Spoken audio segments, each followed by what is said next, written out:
Okay, I'd first like to thank for the invitation. It's really great to be in Moscow and really honored to talk to you today. And also I'm impressed by the translation that was done to my slides, and I hope you can follow this talk from slides and the talk.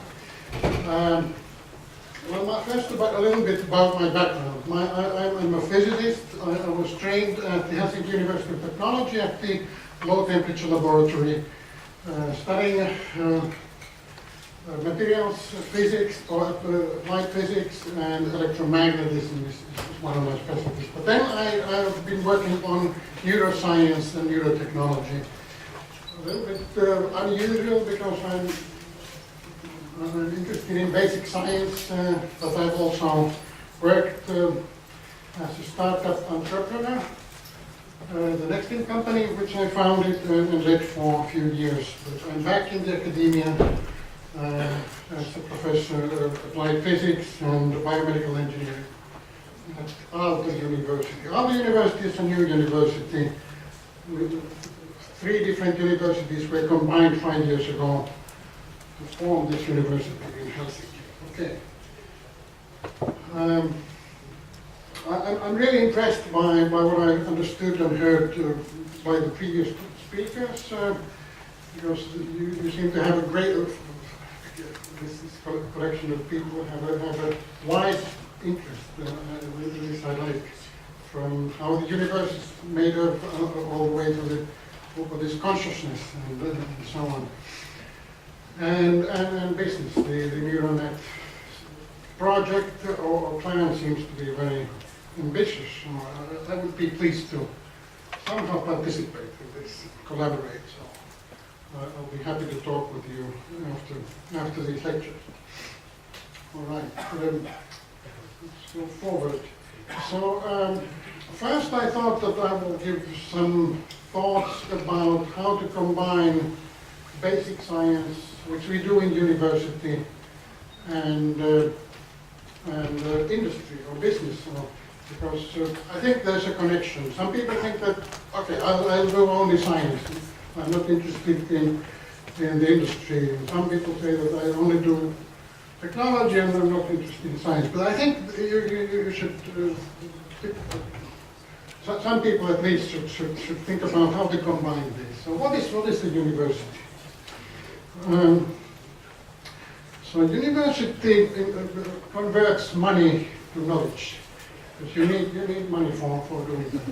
So that's one definition of university. What is industry? Industry produces products. It converts knowledge to money. So there's this cycle. That is how it works. So we need the industry to produce products and the economy, so that the university can produce new knowledge. And then we have the startups. So here you see these little circles. In the university you may find some new ideas and produce startup companies, and I think it's one of the interests of this meeting to think about this, what is going on. So what are the startups? So they convert knowledge and the university environment and money to industry. So there's an arrow from here, from the university to the industry, and you see these balls grow. They become bigger and eventually maybe large companies. And of course, for the startups, you need knowledge and you need money. So this is the core of the ecosystem, this modern world ecosystem that we have many operators. We have the university, of course, the hospitals also. This is a simplified picture, and but we have this circle of things, in Helsinki, we are now paying a lot of attention to developing the ecosystem. There are some words here. In the university, we have the Aalto Ventures program. It's modeled by the Stanford University Ventures program. startup Sound Health Factory, Aalto Entrepreneurship Society,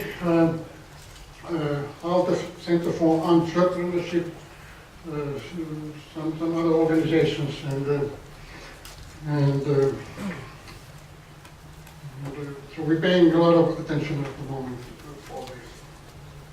I'll be happy to explain more if you're interested later on. Okay, now I'll go more to the neuroscience and what we have been doing and what I'm doing at the moment. So this is first the motivation. So of course, you know that brain disorders cause a great problem. It's there are many people in the world, millions of people that suffer from these different disorders. So that's one motivation for our work. And the other one is the science. How does the brain work? What is going on in the brain? And of course these are related. Because if you understand the brain, you can then try to solve these severe problems. There's one number that has been calculated for Western Europe. So it's estimated that the cost of brain disorders per year is 800 billion euros. This was published in a few years ago, this very extensive study. So it's a big problem, as you know. So if we do a little advance, it can have big importance. Well, my personal motivation is, of course, it's very interesting to work on developing the technology. These are lists of things that have been working on, some of them, not exactly everything. And I'll talk a little bit about these technologies in a moment. So a couple of more motivational slides. So we really want to think big, like 2035 in the neural net. We really need to change the world for the better. And I think the beginning is understanding. We have to try to understand what the brain is about. As a physicist, I'm thinking about the physics of the brain. Of course, chemistry, and biology, and other sciences, neurophysiology, are the subspecialties. You have to understand the brain. And then you should think, imagine what can be done in the future. Then you can, I think, better improve the technology. If you imagine the future, what could be done? And then you have to start doing it. Well, one point I've been working on the neurotechnology since late 70s when I was a student. I started to working on the MEG technology, actually building devices. Already at that time we had good collaboration with Russian scientists. Viktor Vedensky was the first visitor in this MEG technology who built one of our first MEG devices, and I learned a lot from him. And I built a couple of MEG devices myself together, partially together with him. So we need to start doing, but it will take a long time to really get. Maybe 2035 is a good goal for something that you start today. So I'm making this point also here. That it takes typically 10 to 20 years from an idea to develop it into a technology and get it acceptance in the medical community and society for the technology. It may even take more than 20 years. In Helsinki we worked with these technologies. MRI, EEG, near-infrared spectroscopy, where you put light through the head to see the hemodynamic changes. And MEG, I'll talk about that. Transcranial magnetic stimulation. And then our new project, fairly new project, combining MEG and MRI in a hybrid system. Well, very briefly, MEG is the measurement of the magnetic field from the brain with multiple sensors, and you can then determine where in the brain you see activity in different experiments. The opposite of MEG is instead of measuring the magnetic fields, we stimulate the brain with very strong magnetic fields. And you have this kind of instrument also here in this building. Well, now I'll go a little bit back to history. I had, in 1985, I did my PhD thesis and heard about this study by Barker et al.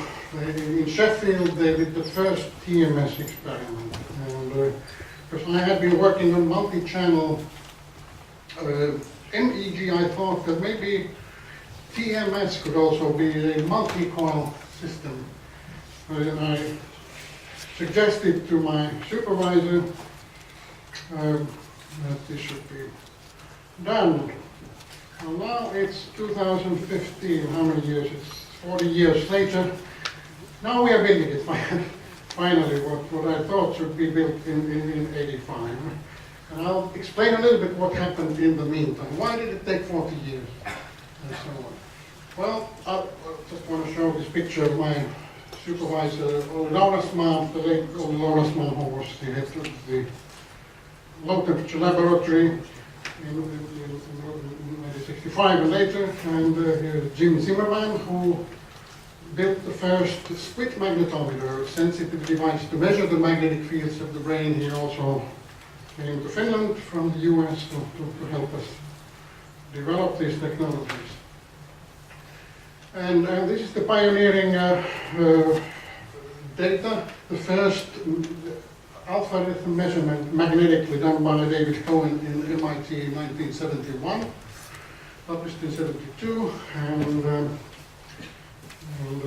so you see clearly that when the eyes are open, there's not much activity, but when the eyes are closed, there's the alpha rhythm, which you can see just measuring the magnetic field, no contact to the head. And at the same time in Helsinki, my predecessor, Professor Kartila, or later professor, started working in Laurasmaa's lab and developing the technology for this. And there's actually Kartila's picture later. And here's a magnetic measurement of the cardiac magnetic field from the fetus, fetal magnetic field. This was in 74. Well, this is my master's thesis. I built a 7-channel magnetic detector in 81. It was not very successful, but then a couple of years ago I built a better instrument, a 4-channel magnetometer. So of course the picture shows the distance from the magnetic detector to the brain. And we used this a few years, and then well, here's a picture of Professor Risto Ilmoniemi, who as a young scientist is a subject in our early measurements. And later, the 24-channel device, and now this led to a commercialization. Commercialization. So now in 2015, there's the Neuromag company in Helsinki developing further and building these whole head MEG devices. It has clinical applications. I think epilepsy is the most successful one, but you can also do other kinds of clinical studies, pre-surgical evaluation in other cases also. And then back to transcranial magnetic stimulation, TMS. In 1986, okay, I already told you that I suggested we should build a multi-coil array and start development of technology. I was a young guy at that time. Nobody supported the idea. And finally, Professor Kartila in 1991 gave a little support, and we could start thinking and working on this. And then I worked 9 years at the hospital in Helsinki, the Helsinki University Central Hospital, at the biomic laboratory. And So there, Professor Katila and Pekka Karp really supported the project. We applied money from the Tekes funding agency, and for these years, 94 and 99, and Jarmo Ruohonen was a guy who was the student who worked in my group, led the group, and this was quite successful. In 1996, we did the first combined TMS EG measurement. So there's a simple magnetic coil, it's an electromagnet, you place it over the head, it induces electrical currents in the brain, changes membrane potentials, and so if you stimulate here, the brain is activated.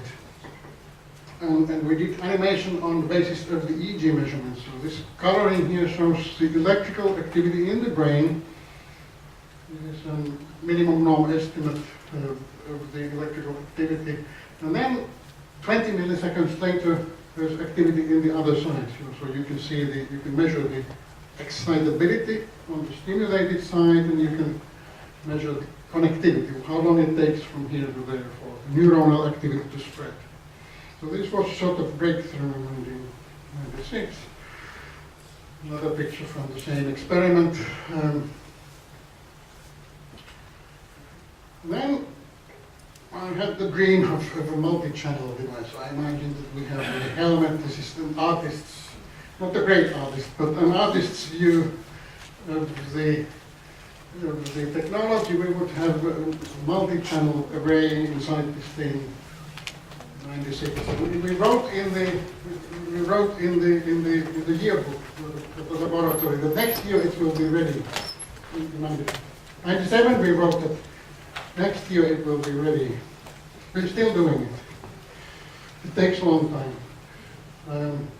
Well, then we realized that okay, multi-channel devices now is too difficult, so we tried robotic movement of the TMS coil. This was very clumsy. It's very difficult to make it safe and fast at the same time, so we didn't continue this robotic thing. But we did this, there was a radiologist, Koivu Kangas in Oulu in Finland, who suggested this navigation. And so now we have this navigated technology where we can measure where the head is, and we can measure where the coil is, and then we can have this kind of images during the experiment. So we know where the stimulus is going when we move the coil by hand. And depending on where we stimulate, we get responses from different muscles, hand or arm or the legs. So this was sort of a breakthrough as well. And then, well, we had the funding for about 5 years, but then we ran out of money. Nobody would support us, and then the only way to continue was to find private funding, and that's how I founded the Nextin company in 2000 with a couple of business people, Pekka, they were my business side helpers, and we get funding from the Sitra Foundation for the company. In 2005, we had already a product in the market. The first one was built for the University of Wisconsin. They published their first paper with this device in Science.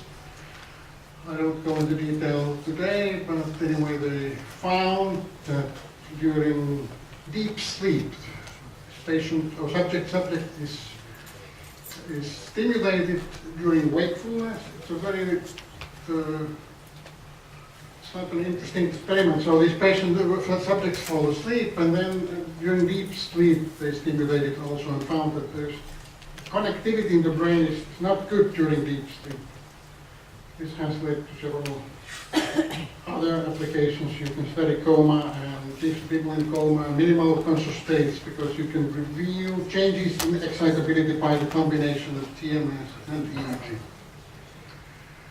Big slide, I'm not going into the details. This is a list of the clinical use of TMS. Many of you already know about this, so you can do diagnostics, you can stimulate the brain, see how it reacts. That is diagnostics.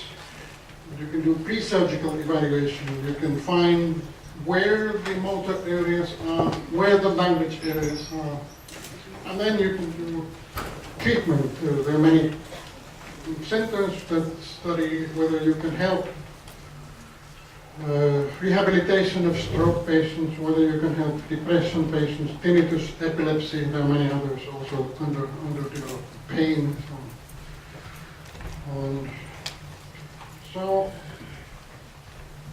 a couple of examples. So this is from the Charité Hospital in Berlin, where we have the Nextim navigated brain stimulation system. Thomas Picht has worked on this already in 2008. They published results. So these dots show the points that were stimulated in the brain of a patient with a tumor. It's here, the tumor. And this image here on the left shows that if you stimulate here, hand muscles move. So you can measure the MEP activity, electrical activity. If you stimulate here, the leg muscles, tibialis anterior moves. And then they compared it during surgery, neurosurgery, by direct cortical stimulation. And there was a very good match. Same area, invasively and non-invasively, both for the hand and the leg areas. And that's already had more than 500 patients, and there's a very good correspondence between the non-invasive TMS and direct cortical stimulation. And more recently, the navigated TMS has been used for stroke rehabilitation. This is a multi-center study in the US, sponsored by Nextim, where it's led by the Rehabilitation Institute of Chicago, which is #1 rehabilitation hospital in the US, and about 12 hospitals participate. And the idea is that if you have a stroke, so there's a lesion here on the left side, there's an imbalance, inhibition, excitation, imbalance. And so the healthy side becomes overactive. It's no more inhibited so much by the lesion hemisphere. So, and then, because the healthy side is overactive, it inhibits the lesion side. So the idea is that you stimulate the healthy side to lower its activity, to re-establish the balance on the right side. The idea is so. You should reinstall the balance. And well, the study is ongoing. We don't know how good it will work. The initial results are promising, but we'll see. Interesting idea. Well, I'm always thinking about the future, so I will think about the future. And, one thing is, what we want to do is to combine MEG.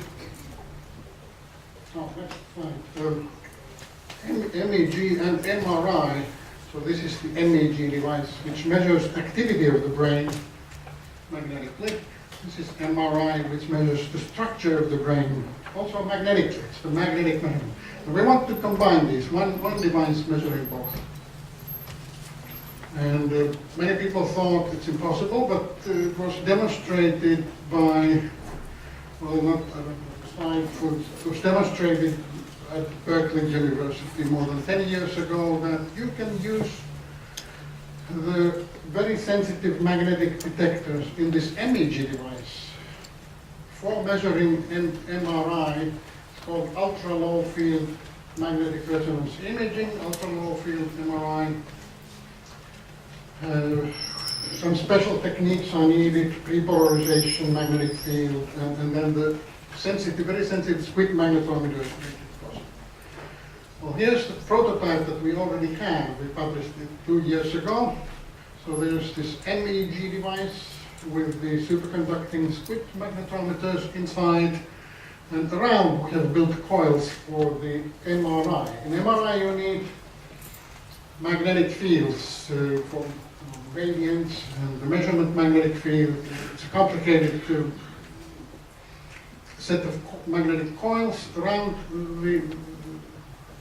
the sensors, but it's very simple to make. It's complicated but simple to make. It's not so expensive.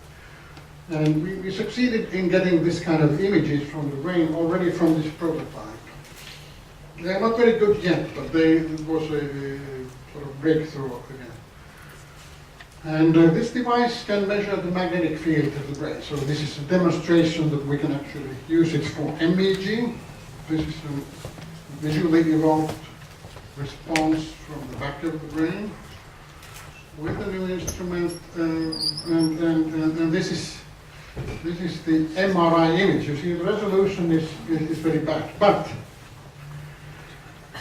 we now got funding for another 3-year project, European project to improve, and this is what we should. This kind of quality we should get in about 3 years from now,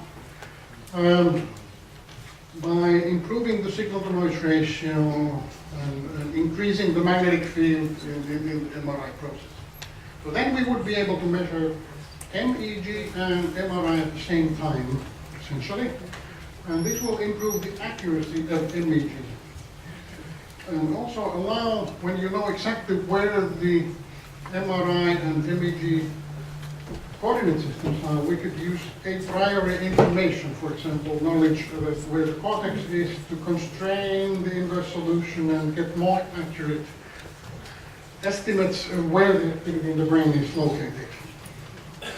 And so this will increase, basically the point is that we will get far more accurate and reliable measurements of electrical activity in the brain when we do both measurements at the same time. And this will also help, because we may be able to measure the conductivity structure at the TMS accuracy, and maybe we will be able to measure tissue characterization of tissue by measuring T1 and temperature, and maybe pH. Okay, so this is about the project. How much time do I have? 10 minutes, okay, good. Then in the transcranial magnetic stimulation, so we're developing 2 things at the moment: MEG combined with MRI, and then transcranial magnetic stimulation. Here is designed for future TMS. So we want to have multiple coils which are overlapped. So let's look at the right one. There are 8 different wires or coils overlapped. They are in different layers, and by feeding electrical current to one of them produces a magnetic field pattern. To another one, it's a different pattern. But you can then use all of these 8 different coils, changing their amplitudes, and this will allow one to electronically move the hotspot of stimulation. You can stimulate the hand, let's say the thumb, other fingers, the arm, and the legs without moving the coil. You just electronically move it. And then you can move the target. You know, we haven't done it. This is future. So the idea is that we can stimulate one area at one time, at T1. This is the time, imaginary experiment. At one time we stimulate this area, a little later this area, a little later this area. And the idea in this picture is that if there's an anatomical connection from this area to a deep target, Then by stimulating all three at suitable times, then the axonal signals, the action potentials, reach the target at the same time, or with slight time differences. This will allow us to stimulate deep structures. It may have value in therapy, depression therapy, for example. And also by changing the timing, the idea is that we could have spike timing-dependent plasticity, which is a phenomenon that has been established in animal studies, and to some extent also in human studies. So maybe we will have a more effective treatment therapy by having multiple sites stimulation with small time differences. Maybe not 100 milliseconds, but maybe few millisecond times differences. And this kind of, we'll go backwards now. This kind of coil structure, which we are now developing, will allow this electronic targeting. And there's another idea that we are working on now, is to measure EEG and have the computer decide what to stimulate and when, depending on the response from the EEG or from muscle measurements, or maybe from speech or other behavioral things. So we want to do feedback controlled stimulation in the future. Well, I hope this is also going to work in 3 years. Well, usually it takes longer than you think, but we'll try. One slide about this commercialization. So we have actually we're doing the technical development for ourselves. I'm also a neuroscientist. I want better instruments, but you don't get public money. It's not enough to build good instruments. So we need to commercialize to get more funding for the technical development. And this was rather successful. Electroneuromarket is now a world leader in MEG. Next thing is a world leader in the navigated TMS. It has government organization acceptance in many countries, including the US and so on. A couple of pictures, still about the commercial aspect. That's the end of my talk. So this is the electroneuromarket system. Well, in the future, we hope that this will be complemented by a set of coils so that you can also measure MRI with the same system.